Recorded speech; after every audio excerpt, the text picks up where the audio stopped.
interview on 11th April on the 37th floor of a club in Japan, in Tokyo, with Tamotsu Nakamura, one of the well-known face of mountaineering of Japan internationally.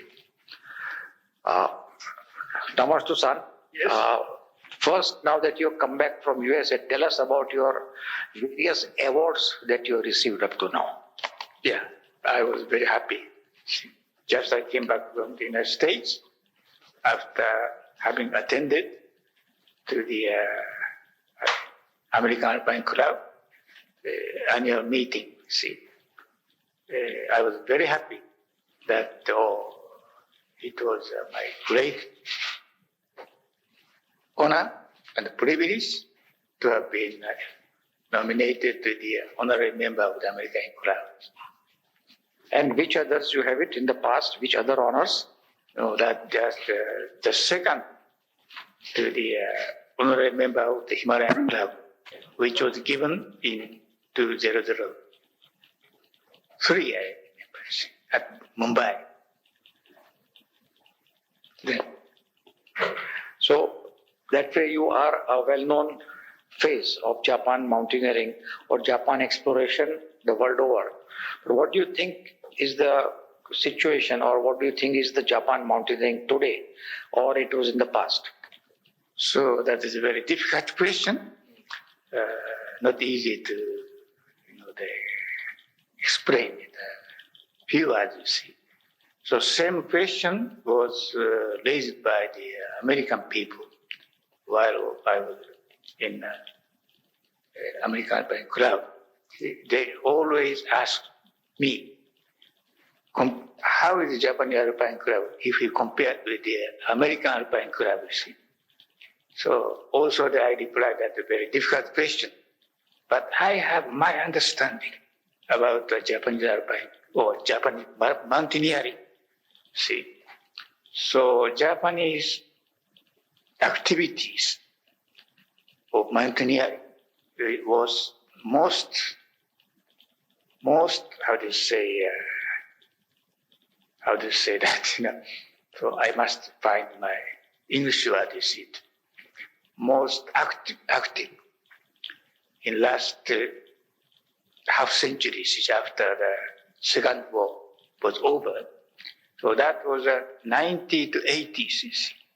So Japanese accomplished very remarkable record ascent, you see, in Himalaya. More than any other countries, I think, in 70s to 80s, you see. But after that,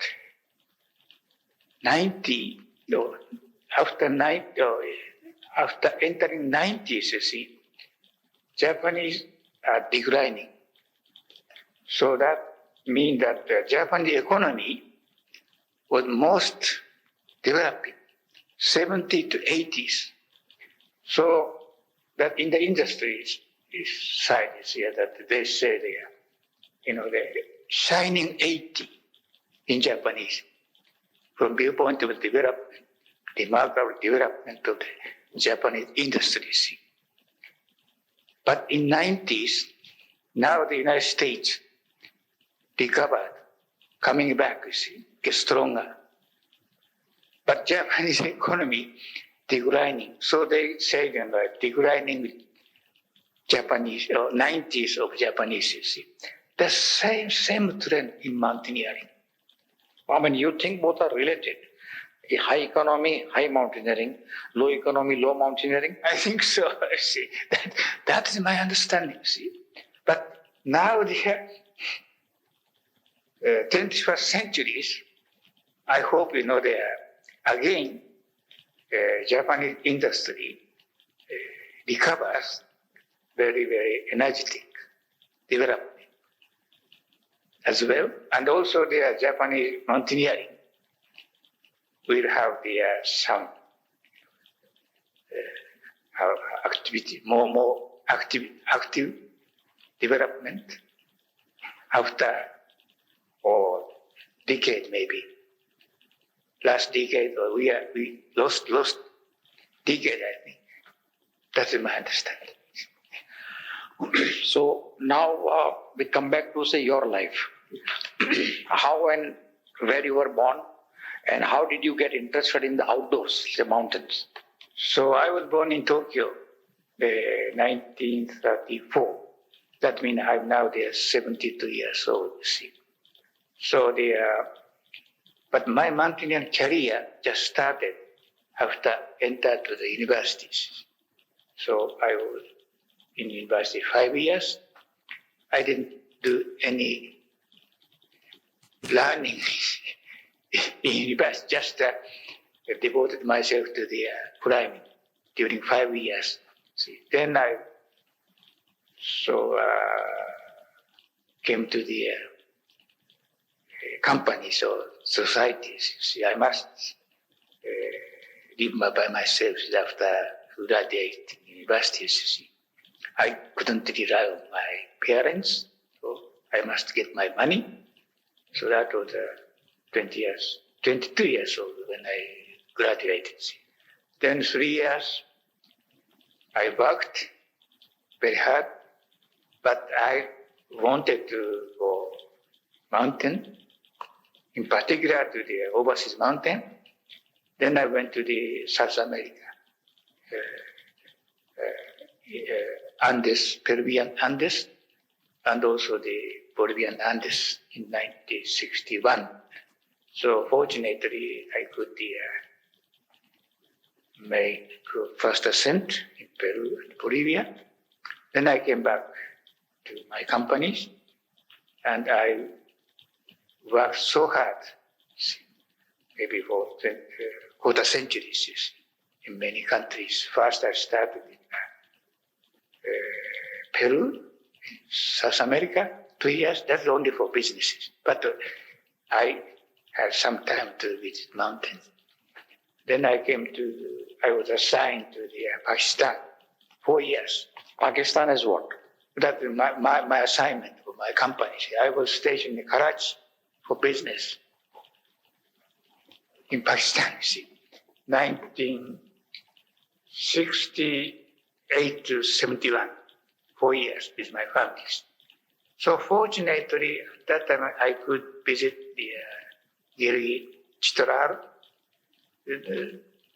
also Swat, you see. I couldn't do the climbing because due to some limitation, my time to take advantage, you see, because I was in charge of the companies in Pakistan. But I could fortunately visit the areas. Then after I come back to Tokyo, then I did my business in China, with China for 3 years. Then I was assigned to Mexico. I was in Mexico 7 years, then come back to Japan again. Then I was assigned to New Zealand, 5 years. So I was very happy. During I was in New Zealand, beautiful. I visited many places, particularly South Island. North Island, no mountains. Sweden is very beautiful like England, but the mountains are in South Island. After coming back from New Zealand, I was assigned to the Hong Kong, 5 years. Then I started. That was when I was assigned to the Hong Kong. I was 55 years old. I stationed there 5 years in Hong Kong. It was very fortunate. At that time, I didn't know the mountain China. This is very lucky for me. See, I started to go to the eastern, first, the Yunnan or Sichuan. Then gradually I entered deep eastern Tibet. And I made, now in 17 years, I did maybe 28 journeys to eastern Tibet. That's all I see. So it is from Hong Kong that it all started. And you never intended to climb, say, high mountains, Everest or something was never your plan? That when I was in Hong Kong, that I get too old, I think, to challenge that very dangerous issue. That's why even nowadays in Tibet, my limitation is say about less than 6,000 meters. So now let's talk about these explorations in the east of Tibet, because that is your prime area and that's for your leisure approach to exploring. So how do you find that regions? So as I told you, that I started my journey while I was in Hong Kong. First I entered the very eastern end of this vast areas, you see, in the mountain eastern Tibet. I mean, that's east of Namche see, very huge or vast areas. That 5 rivers, major Asian rivers, come into only the 160 kilometers. Yangtze, Mekong, Salween, Irrawaddy, and Upper Rohit. That's a big tributary of the Brahmaputra. Only 150 kilometers. First I made approach. Then Sichuan, also Sichuan is very large, wide places. But I started from east to west gradually. And finally, I could get to the Nanchen Tangra East 6 years ago. See. Then for 6 years, every year in Nanchen Tangra East and Kandigarpo. This is the last frontier in China. And it was very fortunate for me to have, to be able to, what I would like to do, see, in that area. That other fortunate thing is that Chinese people has no interest about this area. See, even China Mountaineering Association, which is based in Beijing, and also Tibet Mountaineering Association that based in Lhasa, they have no interest because Chinese people thinking only about money.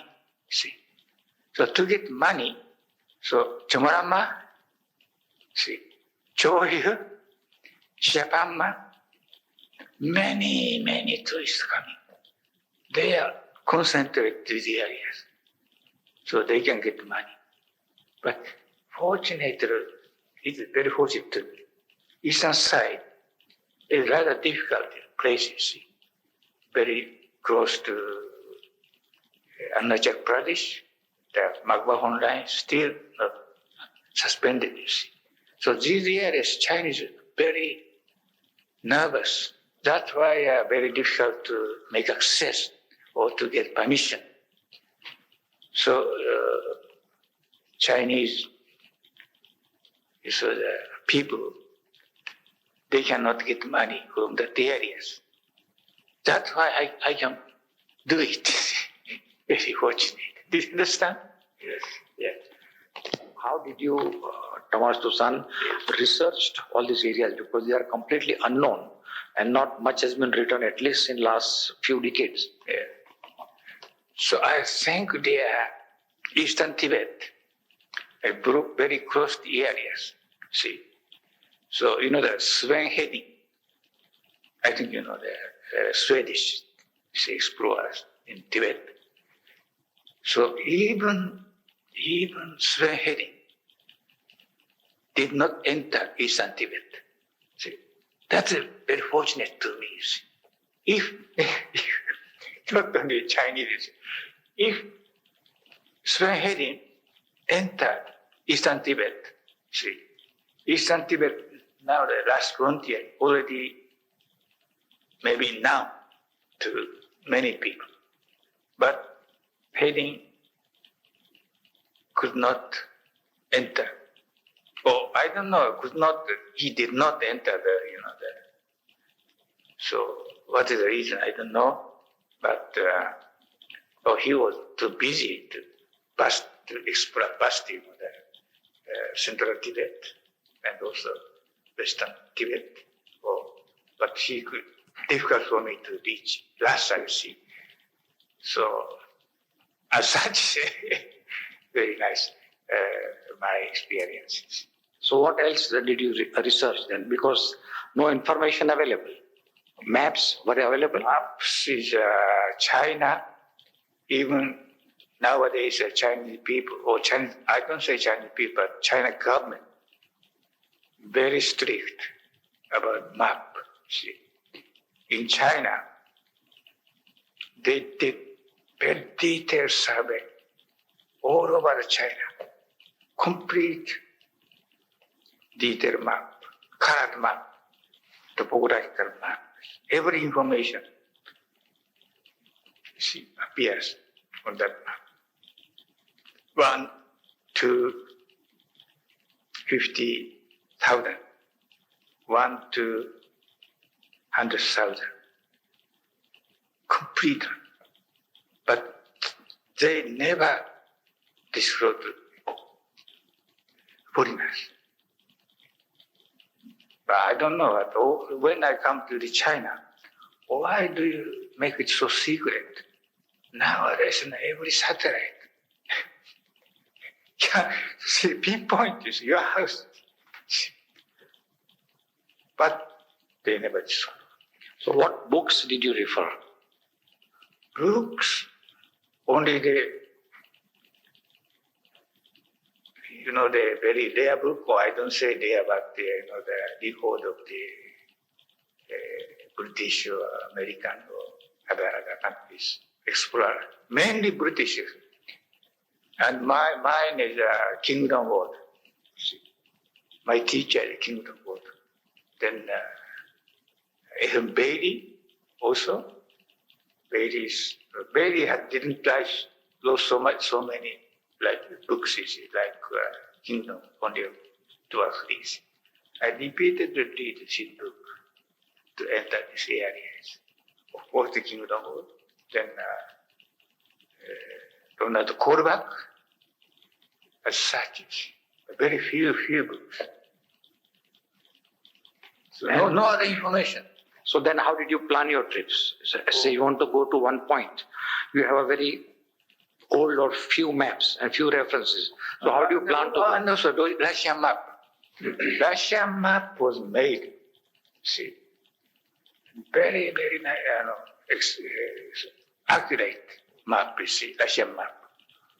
So Russian map was made maybe 30 years ago when, the Soviet Union and China had good relationship. After that, there was some, the conflict among 2 countries. But Russian map was made 30 years ago when the good relationship in between Russia and China. So this Russian map is very accurate. So whenever I go to I carry Russian map because I cannot have the Chinese map. But you can read Russian language. No need, just topographical. Problem is the height is, altitude, mountain is not so accurate. And also road route is very, very old one, see. But that doesn't matter. If I can understand topography, no problem. Yeah. So now, on ground, what happened? What was your first trip? First trip? First trip to these areas. You mean in which year or something? Which year? What was the experience? Which area you went? That was 1990. Yes, I entered Yunnan. See, now the tourist spot, Dijan. This first time. But when I reached this place, still just after they opened to the foreigners. Very shabby hotels, only one. Now, the 5-star hotel. Many tourists come. So which are your other sort of memorable trips starting from 1990? Yeah. What was other, according to you, very exciting trip, very real explorative trip? So I have done already 27, 28 journeys till last October or November. My most impressive journey is, it was 004. That is just, I traced footsteps even Bailey. It was 1911. See, his first journey from China to India. See, so at that time he started the Sichuan, then come to Tibet, eastern Tibet, then crossed 5 rivers. I told you that there were 150 kilometers. Asian 5 rivers squeezed to such a narrow span only like 150 kilometers, you see. So Ehun Bere did it from east to west, see, China to Assam, you see. So I did it from the west to east, 004. Passing the headwaters of Irrawaddy. Nobody could take photos. Even Bailey passed through this route, but the weather was very bad. Of course, he crossed the high pass, then entered into Assam, but I was very fortunate to see. Beautiful weather continues. 1 week I could. And I took that journey.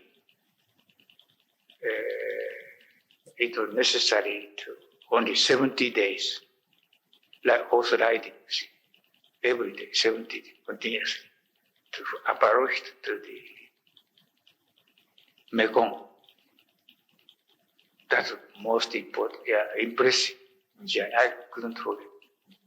So what do you find on those areas? Are there small villages, people, or forts? What religion people follow? That's Tibetan all Tibetan people. All following Buddhism. Yeah. Very, very, very serious, worshipping Buddhism. There is no effect of Christianity at all? Christianity is Yunnan side, Tibetan side. Even Tibetan, but Christianity is still remaining in Yunnan, just border.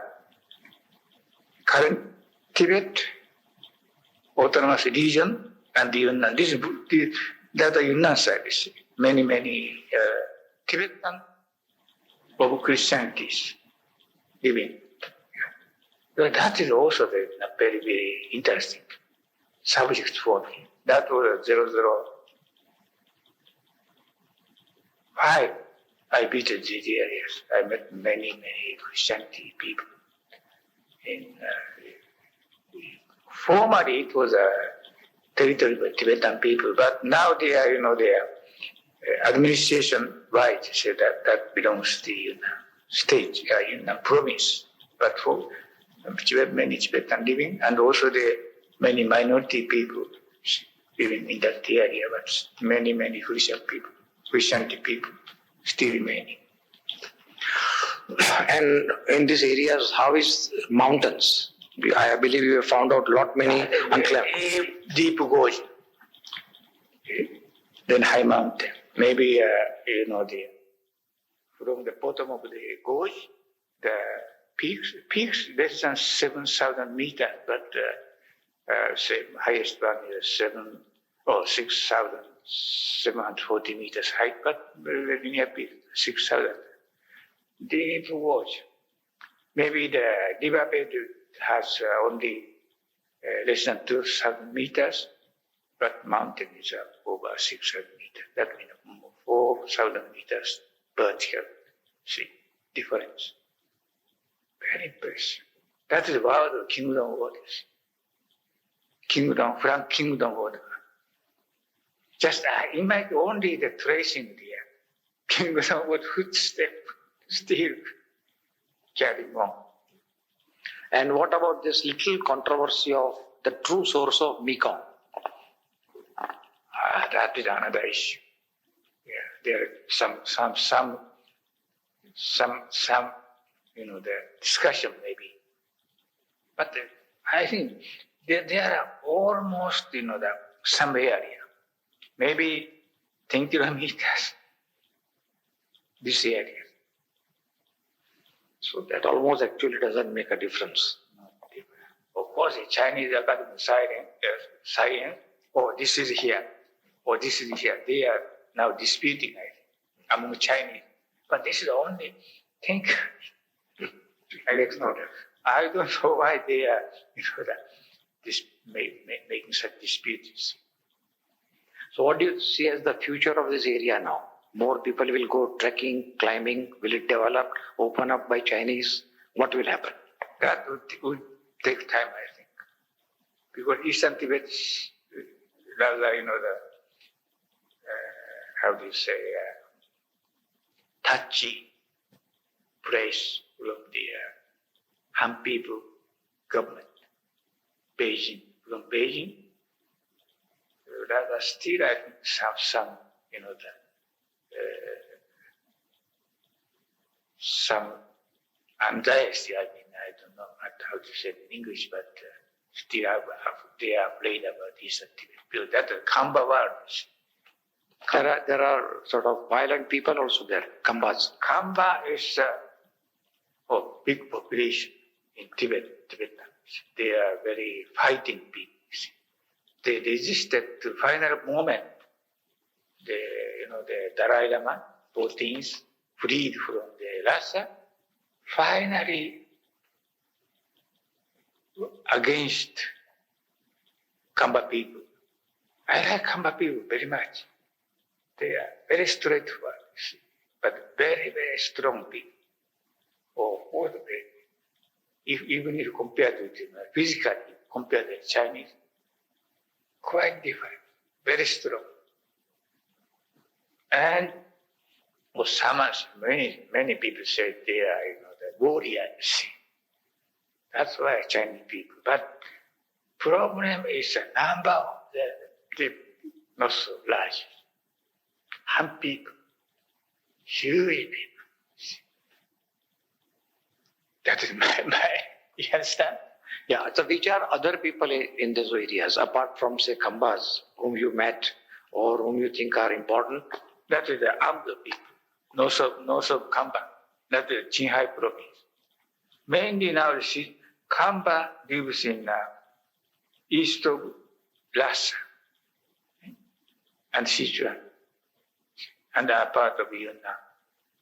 This Kamba territory, wide territory, just correspond to my areas of exploration. Just consider. See, just north of the Kamba people, Amdo, also the people of the very people of the Buddhist, Tibetan Buddhist, many Tibetan living, but number is not. In total, Tibetan people, only 6 million, see, in total. And only 3 million living in current autonomous Tibet. See, only 3 million. Other 3 million scattered many provinces, Qinghai, Gansu, Sichuan, and Yunnan. Instead, many Han people is flooding to Tibet. If you are in Lhasa, just like the modern city, economically, of course, politically, now they are occupied by Han people. That's the current situation. But the East Tibet area, you think still will take a long time for free? I think so. Many, many mountains. Still, for example, Eastern Tibet, still 200 unclimbed 600 meters peak. 200. It takes time, I think. Or I can tell someone that it takes at least 20 years or so. Yeah, maybe more also, but this is a very good beginning. You got the photographic record. So now, as we were discussing, how are you going to pass on this, your legacy, to younger generation? Because we are all old. But how do you find that younger people anywhere in the world, not necessarily Japan, would use your knowledge and do something? Well, I wrote 3 books already in Japanese, 3 volumes.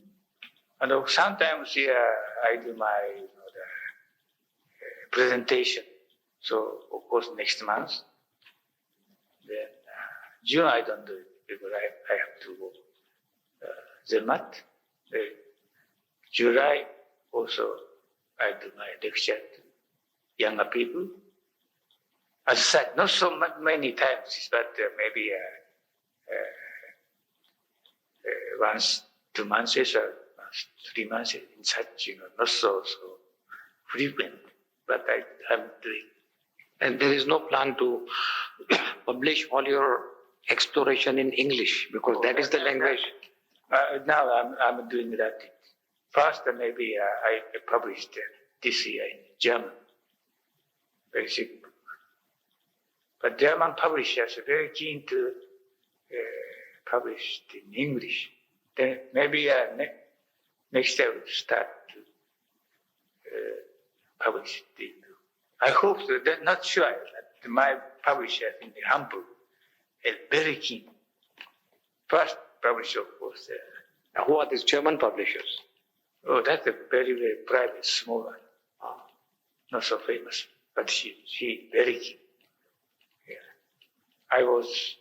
Last year, I was invited to him.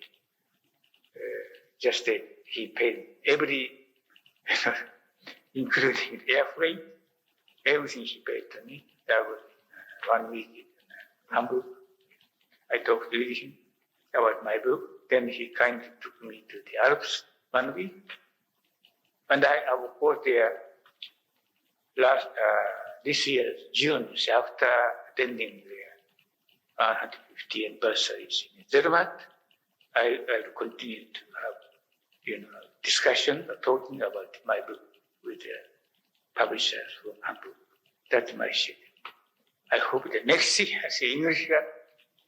Yeah, because that would make everything very widely available. So now, how is the reaction in Japan? All your original exploration, is it recognized here? People know about it? Or is there any official, let's say, recognition? I think the American, British more. But of course, I hope the Japanese has more pay attention. But unfortunately, American or British And Indians, I guess. of course, sorry, more, keen on us kind of interest. It always happens, our own countries, recognize you the last, but they do have you. So now a little bit of personal thing. Where did you meet your wife and what happened? Oh, no, nothing happened. No, where did you met him because of, say, trekking, climbing, or arranged marriage? No. That I just after entered my company, you see. That was 1958, you see. So I met her soon after. I entered my company. Then she's here with me. Even now she's here. So that's what happened. Okay. And how many children do you have? 2 children.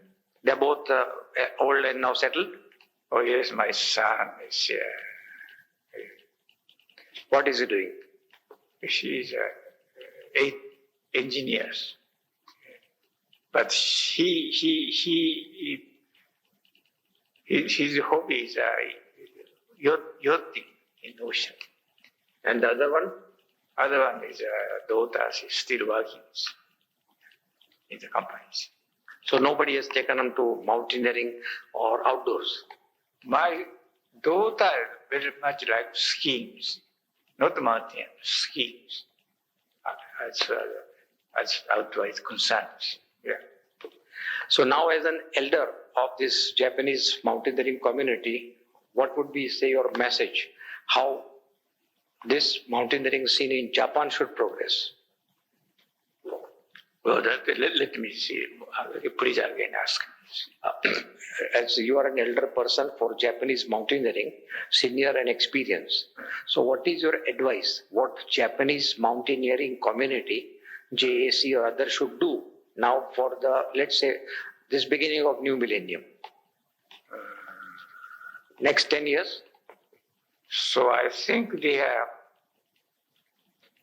this is my philosophy, is that, see, so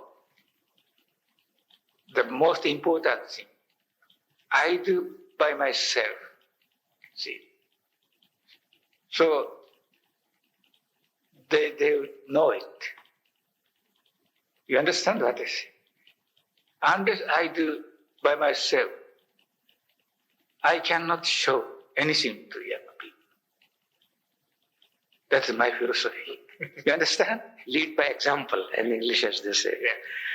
So that is also, I think, a very good way of doing it things. Yeah. So now, future, what do you think of yourself in next, say, 5 to 10 years? No, I don't think so. Or even this year?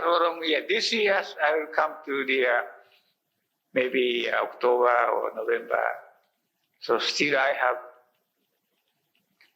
something to do. I mean, to explore some areas in Eastern Tibet, because it is not yet completed. So maybe this October to November, I must come to East Tibet. And are you a religious person? You are Buddhist? Buddhist. Then do you think religion plays any part in your this exploration? Do you feel sometimes commitment by God or pull by some sort of forces which takes you to these new areas when in face of difficulties? I don't think so. Japanese religious feeling nowadays is not so strong. See, doesn't drive myself to do something. See, so my concern or my interest just to see beautiful mountain, but this beautiful mountain must be in unexplored areas. See, of course, Himalaya, Everest, that would be beautiful. But my interest, you see, more than is in unexplored areas. And what do you think now? Finally, you would do? Continue doing this?